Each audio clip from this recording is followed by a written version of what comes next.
Been one of those guys, and you're right. It's the new breed of forward. Jack will play some small forward for us, but I guess you could say small ball, but he's not really small because he's 6'8", 6'9", and so we will play him at some face-up power forward. I like him as a Torin Doran type of guy, but a little bit better shooter. And Torin Doran was really special for us my first year. Could drive it, he could shoot it, he could guard multiple positions, but we'll use Jack in that way. Earlier this summer, you mentioned Terquavion had no choice to step up and become a leader. Obviously, there's good for you. You've got some veteran players this year, but how has he taken a step in that?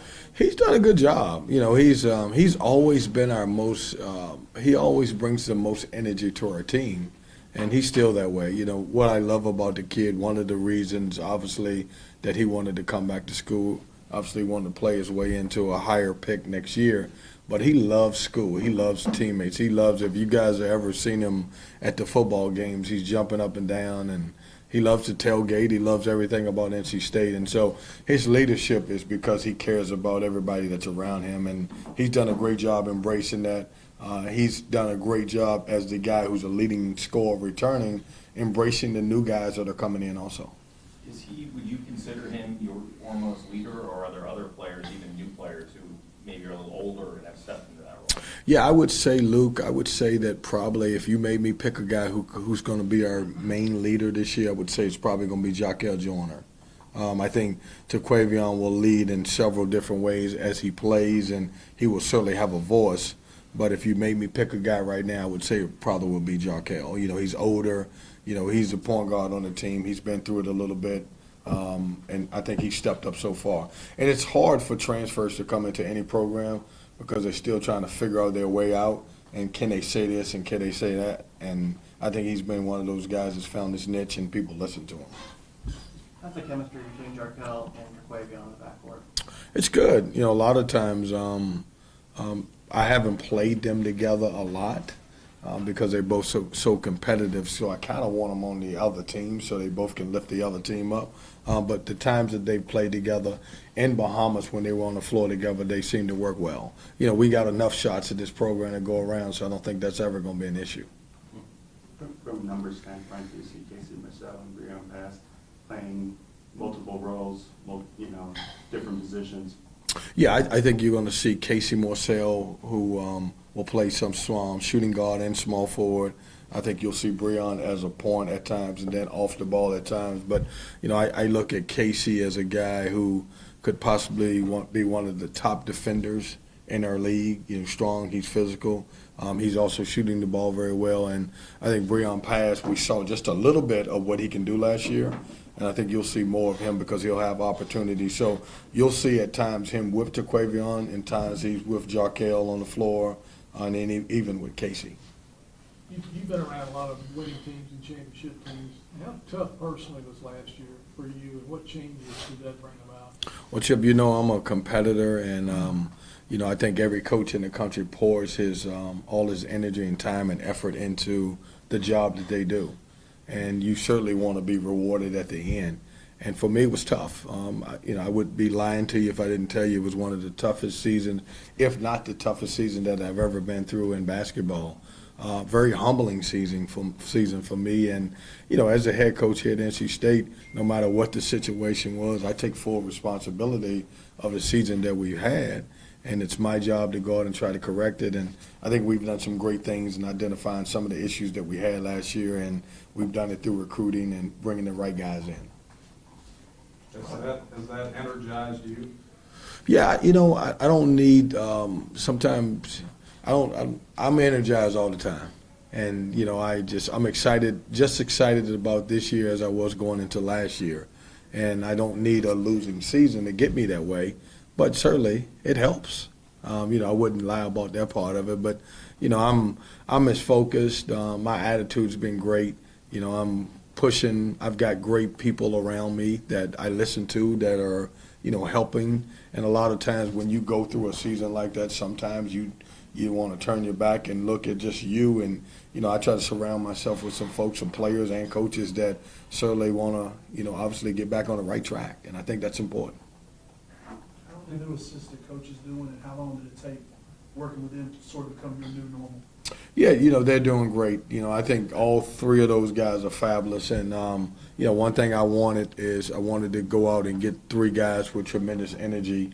Also three guys that I felt that won't be here long. And I know people don't like to hear that, but, in order to get a great staff, you want guys who can be head coaches. And when you look at when I first started, we had A.W. Hamilton and Takale Siddle, and both of those guys are really doing a good job as Division I head coaches.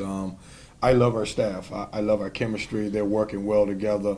They're bringing tremendous ideas to the table. That's nothing against our old staff. I thought our old staff did some really good things also, the old assistant coaches, but it's good to have some different ideas as we go through this process. With the new staff, a roster overturned, especially not having to enter a season where you have the NCAA, you're wondering where that's going on. Does it feel like almost a fresh start, just a clean slate?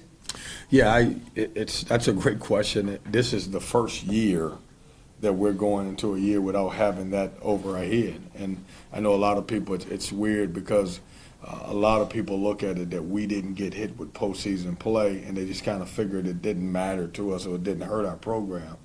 Man, but for 5 years, it's been a real tough struggle. I feel for those who are still going through it. We're blessed that we are moved past it. Other than the last thing we have is a scholarship reduction. But it's good not to have that. That bothered us, that hurt us through recruiting over the years, and a lot of it was negative recruiting. But now people don't have that, and we can certainly move on without that, hanging over our head. That was a big cloud. What's the current health status on Greg Gant and Ernest Ross? So both are full-fledged going. Both are full-fledged practicing.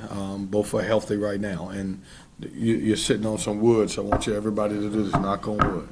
Knock on wood. But both guys are doing great. Both guys are, I wouldn't say that they're in great shape right now, but both guys have been in practice full-time, and both are doing a good job for us.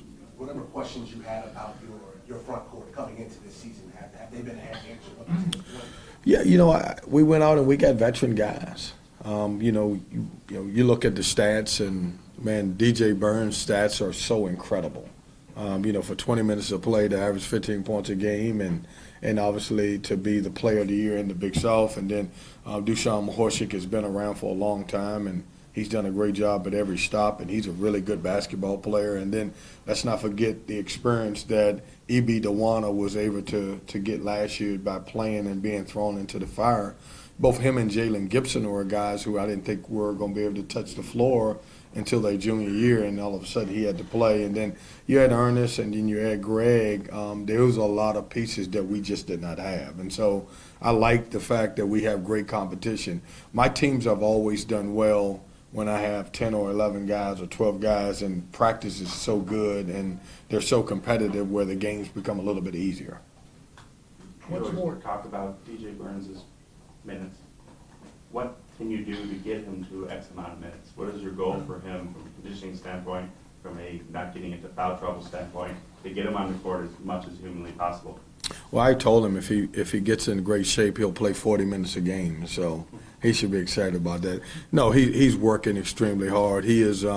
He may be, and I don't have the stats. He may have been the most efficient post player, or maybe even the player in college basketball last year. And he's working hard to get in great shape. And great shape is different for everybody. It comes down to what's great shape for him, and he certainly is effective. One of the things that I've learned over the last month or so is that he's a very underrated passer too, and he's a willing passer. He can score the ball, but he's willing to make the right play. The difference is, do you see the big man working with a 6'8" Levi Watkins? I think it's good. I mean, Levi can get out there and mix it up a little bit. I'm not saying he's in Levi Watkins' shape from back in the day, but he'll give him a good hard 2 minutes and get after it a little bit. And but these guys are different now. They're bigger, they're stronger, they're faster, and everything else. But I'm so excited to have Levi, on our staff. To get a former player who's been through it, who's won, and then also you look at Kareem's track record of being a head coach, and Joel, the same thing. Joel's come from great programs, and I think those guys are going to bring a lot to our program. The way things are now, which is more intense and and time-consuming, recruiting high school kids like it used to be, or now recruiting the transfer portal? Everything, Chip. Big guys. Everything, Chip. I know a lot of you guys you've covered me since I've been here, and I'm going into year 6. Whatever you covered the first, second, third, fourth, or fifth year, scratch it. It's different. It's when you talk about transfers and immediate eligibility, and you throw in NIL. Recruitment has completely changed from what it used to be, and so all of them become a challenge. It's a 365, 7 days a week, and I'm recruiting, and I don't say that because I'm disappointed about it. You have to adjust to whatever the environment is at the time, and I'm certainly a guy who loves to recruit anyway, and so we've had to make adjustments to everything. Along those lines, how difficult was it to try to use every scholarship this offseason? You mean this past year? Yeah. To get to the 12 we have? How difficult was it? Yeah. Yeah, not difficult. I wanted 12. I needed 14. I wanted 15 to 16. But like I said, JC, one of the things that, and people don't understand over the last couple of years is that when you're down a scholarship and everybody said, man, it's just a scholarship, doesn't mean anything. That's not right. You're down a scholarship and then you get a couple guys injured. We went through this thing called COVID, and some guys were out for a little bit. And so all of a sudden when you got 12, then you may be down to 8 or 9 scholarship guys, and it's hard to practice. It's hard to compete. At one point last year, I became one of the best 4-on-4 guys in the country with trying to practice with some guys, and that was just something, that was another thing that I've never had to do in my life, because we would have more players than less, and for the first time I was faced with that. And so certainly I wanted, if I could get as many guys as we can, in a NC State uniform to practice, I think it helps. And then obviously as you got down to those 8 or 9 guys that would practice, you were trying to figure out now how to wear them down so you really couldn't get chemistry because you couldn't go as hard as you wanted to. Along those lines, how talented are your walk-ons this year? Well, man, I got one parent that's just crushing me, and her name is Georgette. She's crushing me. I tell you what thing, it's hard.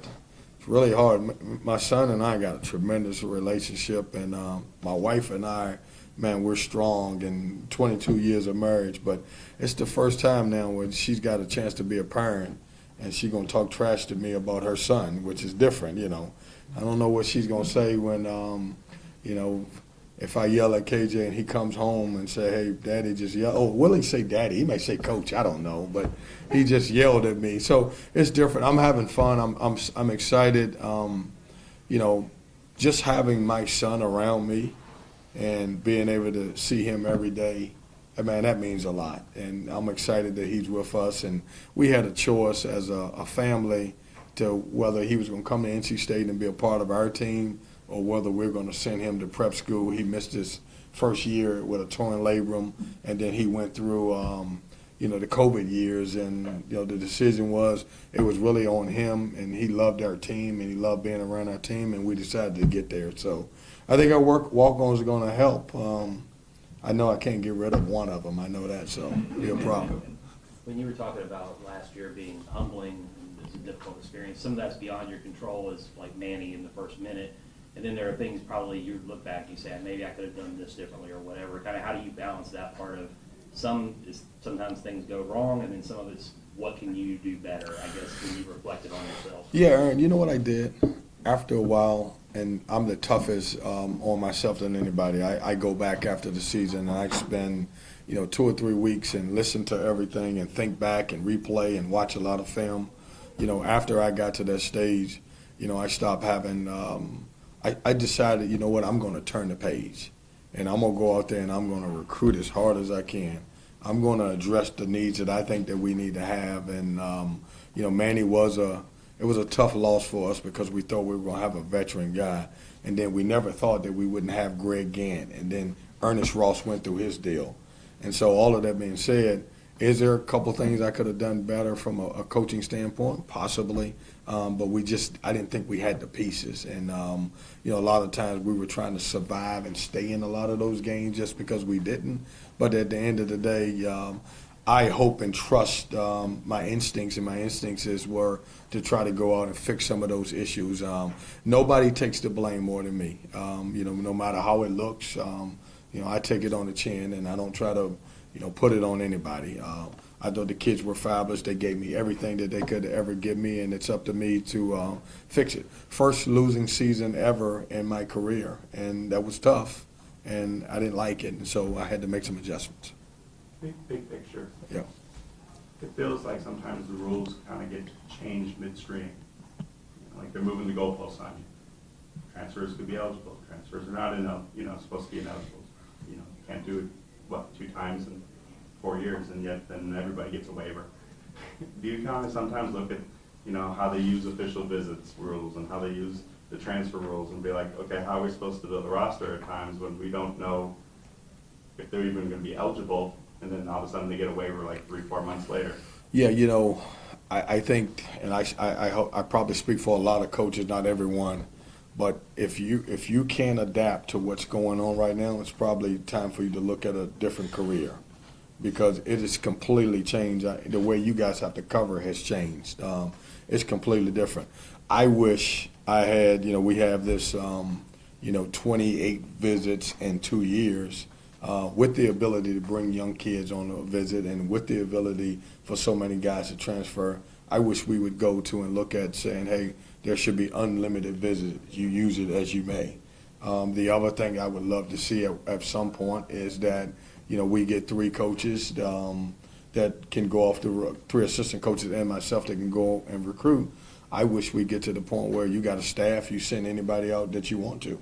And I do think we will get to some of those rules at this point. I don't know that they're there right now, but it becomes a challenge because you have to figure out, all right, who do you bring in, and do you have a chance to get those guys right away, or are you wasting visits doing those things? And it's a good mixture, and we have a unique place here. I love NC State, but we also have to find guys who fit what we're trying to do and fit the culture of the school, and so it's a complete balancing act. With the 28 visits, I'm guessing that rule was created before juniors were allowed to visit, and before you might have to use 8 to 10 official visits for the portal. I don't know if it was created before the juniors, but it was definitely created before guys can transfer and not play right away. Can you elaborate on the changes that you said that you had to make with yourself coming off your first losing season? Like anything specific that you can share with us? Yeah, I don't think it was anything that I would say that I go back. And if we would have won every game we played last year, I would have done the same thing. But when you lose, and I don't know if you've been through any of that stuff in your life, or you have something that you didn't like, you go back and you look at it a little bit more. And I don't think I can point to one thing, but it was a lot of things that I said, hey, you know what? Maybe I could have done this. Maybe I could have brought a little bit more energy. And I'm an energy guy, so for me to say that, that's tough. But at the end of the thing, I don't think it's any one thing. I just look at the entire – my job as a CEO of NC State basketball is to look at the entire program and see where I can help. Obviously, make sure that our kids are in the best situation that they can be in. And that's what we've done. One of the biggest things is identifying and getting more players, and obviously helping and have a little bit more depth at each position. I think that was better for me. But nothing specifically when it comes to your coaching tactics? No, I mean, coaches are creatures of habit. Could I have switched defense? Could I have ran another play? 100%. But we're creatures of habit. We can get better at what our system is, and obviously I always go back at our system and say, can I figure out how to make our system better, tweak it a little bit. What are the biggest things you learned in the Bahamas, just from a basketball standpoint, with all these new players that you're trying to get to play together? I learned that our veteran guys can help us. I've said this a long time in the ACC, and I got caught with it last year. I said it's really hard to win with a lot of freshmen and sophomores. And when you look back at our last year's team, all of our guards, all of them, all 4 that we played were freshmen and sophomores. And it was good because we've been able not to skip steps, but we've been able to accelerate a lot of the stuff that we would do because we have some older guys who have been in college, you know, been away from home a little bit. They've been coached by some really good coaches. And I just seeing those guys, veteran guys now, we had 3 of the 4 because Dusan didn't make the trip. But just seeing those guys and adding those guys and, you know, being able to see where they can bring value. And, you know, just, you know, last year we really struggled because of our young post, and it was so much pressure on Taquavion Smith and so much pressure on Darion Sebron to be able to score from outside because we didn't have, you know, couldn't get easy baskets because our bigs were so young and inexperienced. But now when you go to practice, you can throw the ball in and those guys can make plays. They can make plays for themselves or they can find other guys. So that gives us an added dimension that we didn't have. So to go back to the original question, just to have the veterans mix in with the young guys and just see our guys having fun, and I think that was the biggest thing for me. How is it been shaking off the rust with LJ Thomas? Say that again? How have you kind of helped shake off the rust with LJ Thomas? Well, I think LJ's going to be fine. You know, even though he didn't play last year, he was one of those guys that worked out all the time. And he's like every freshman. He's a sponge. He's picking up on stuff. He's getting better in a lot of areas. He's another guy that I like that can play multiple positions. So we'll see him play some 1 and 2 this year. I'm just going to ask you about the defensive part. Obviously, when Manny went out, you lost some time. What's your outlook as far as this team being able to defend better than the group last year?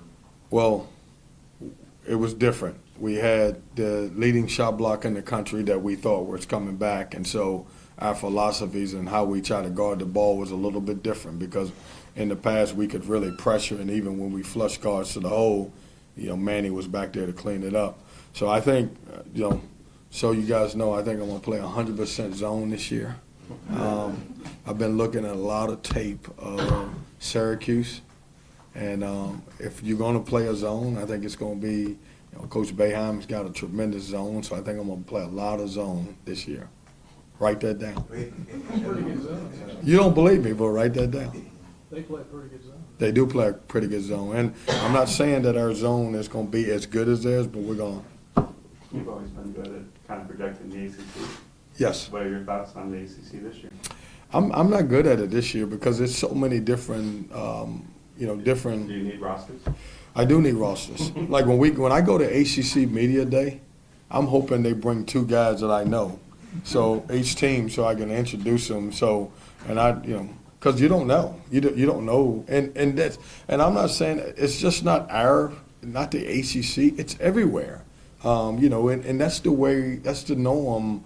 You know, a lot of people will get mad when you say it's going to be hard to get guys who start at a school as a freshman and actually graduate. It's even harder when you're at the Power 5 level because they're either going to be going to be a pro or they're going to even transfer if they don't play a lot. So it's tough. Just to get a 4-year guy now, it's really tough. And I may have had my last 4-year guy with Jericho. That may be my last 4-year guy. I don't know that. I hope that's not the case, but there is a big possibility that will be the case. Can NIL change that? Say that again? Can NIL change? I think so. I mean, you know, I think everybody's situation is different. You know, it's, you know, Darion Sebron's situation is different than Taquavion, and that's a lot comes down to, you know, whether a kid really loves academics and wants to be in school. You know, we never know what their family situation is or what pressure they have from back home, and so I think it's different. It would be unfair to say because one guy may look at it one different than the other guy. We good? Andy, listen, he was red. Is that red or is that maroon? I'm just trying to figure it out. Okay, I respect that.